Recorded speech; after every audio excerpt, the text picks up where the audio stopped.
Considère les deux fonctions f et g définies et continues sur l'intervalle 0,9 représentées réfléchissement par f de x égale x carré moins 2x plus 4 et g de x égale 7x plus 4.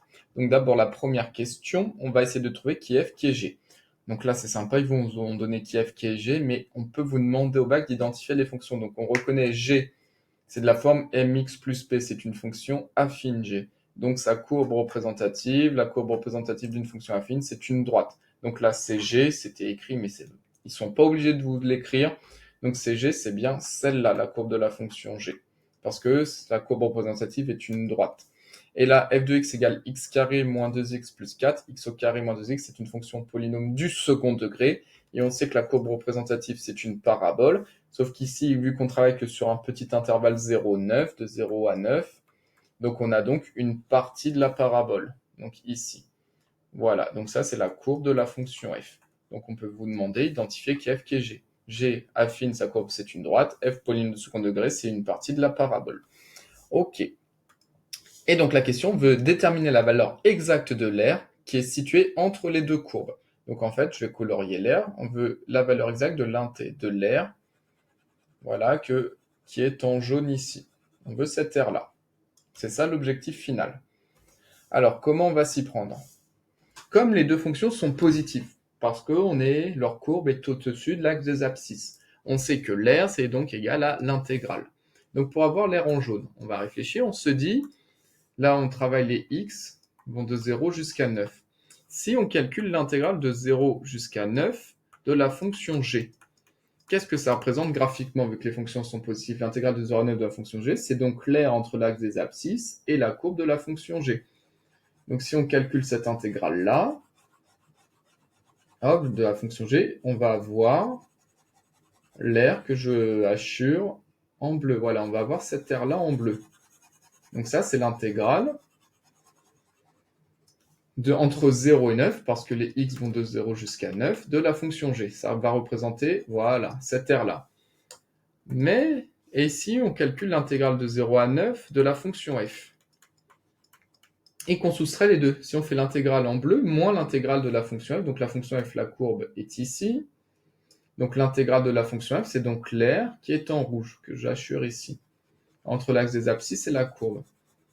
Donc si on fait l'intégrale de 0 à 9 de la fonction g, et qu'on soustrait l'intégrale de 0 à 9 de la fonction f en rouge, donc finalement c'est l'air en bleu moins l'air en rouge, donc si on soustrait ça, il va nous rester, hop, bah, si on fait une soustraction, bah, l'air en bleu moins l'air en rouge, il va nous rester il va rester l'air en jaune ici.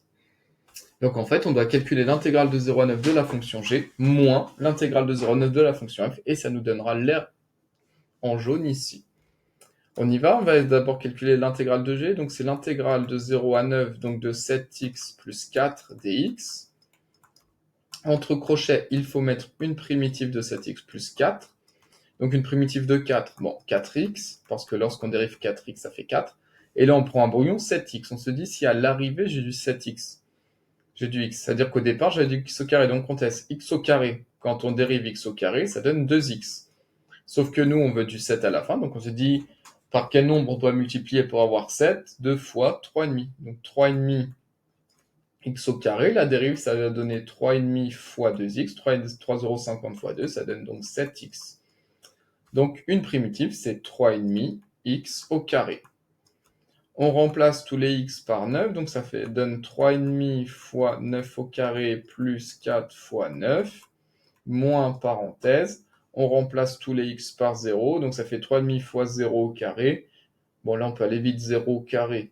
0 fois 3,5, donc il reste 0, plus 4 fois 0, 0. Donc finalement, il reste juste 3,5 fois 9 au carré plus 36. Donc ça fait 3,5 fois 81 plus 36. On prend la calculatrice. Et ça donne 3,5 fois 81 plus 36, ça donne 319,5 unités d'air. Ok, maintenant on va calculer l'intégrale de 0 à 9 de la fonction f. Donc c'est l'intégrale de 0 à 9 de x au carré moins 2x plus 4 dx. On met entre crochets une primitive, donc une primitive de 4, 4x, moins une primitive de 2x. 2x, une primitive x au carré. En effet, x au carré, quand on dirige, ça fait 2x. Et il faut trouver une primitive de x au carré. Donc si à l'arrivée j'ai du x au carré, c'est-à-dire qu'au départ j'ai du x au cube. Donc si on prend x au cube et qu'on le dirige, ça fait 3x au carré. Sauf que nous, on veut juste à la fin, on veut que du x au carré. Donc qu'est-ce qu'il nous en fois 3? C'est 1 tiers. Donc si on fait 1 tiers x au cube, la dérive ça donnait 1 tiers fois 3x au carré. 1 tiers fois 3, soit ça s'annule. Donc il reste bien x au carré. Donc une primitive, c'est 1 tiers x au cube. On remplace tous les x par 9, donc ça donne 1 tiers fois 9 au cube moins 9 au carré plus 4 fois 9, moins parenthèse, et on remplace tous les x par 0, donc là ça va aller encore vite, 0 au cube, 0 fois 1 tiers, 0, moins 0 au carré, 0, plus 4 fois 0, 0, et là on prend directement la calculatrice et on tape tout ça sans faire d'erreur, donc 1 tiers fois 9 puissance 3 fois 9 au cube moins 9 au carré, plus 4 fois 9, 36, et ça donne 198. Et bien on a terminé, donc l'air en jaune, donc l'air entre les deux courbes, c'est donc l'intégrale de 0 à 9 de la fonction g, moins l'intégrale de 0 à 9 de la fonction f. Et donc ça donne 319,5 moins 198. Donc hop, 319,5 moins 198. Boum, et ça donne 121,5. Et on a terminé la correction de cet exercice.